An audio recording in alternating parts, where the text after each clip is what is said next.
दरम्यान उदय सामंतांसोबत 20 आमदार असल्याचा मोठा दावा राऊतांनी सुद्धा केलाय। शिंदे सरकार स्थापनेच्या वेळी रुसलेले तेव्हाच उदय होणार होता असं सुद्धा राऊतांनी म्हटलंय। तर शिंदे सावध झाले आणि झाकली मूठ 1.25 लाखाची ठेवली असं सुद्धा मोठं वक्तव्य संजय राऊतांनी केलंय। उदय सामंतांचं नाव घ्या ना, उदय सामंतांचं नाव घ्या, डावसला घेऊन गेले। उदय सामंत यांच्याबरोबर माझ्या माहितीप्रमाणे 20 आमदार आहेत। 20 ही माझी माहिती आहे। जेव्हा एकनाथ शिंदे रुसले होते सरकार स्थापन करताना मुख्यमंत्री पदासाठी, तेव्हाच हा उदय होणार होता, तेव्हाच हा उदय करण्याचं निश्चित झालं होतं। पण एकनाथ शिंदे सावध झाले आणि झाकली मूठ 1.25 लाखाची ठेवली।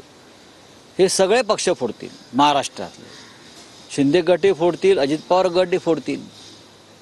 फोडाफोडी हेच त्यांचं जीवन आहे आणि राजकारण आहे।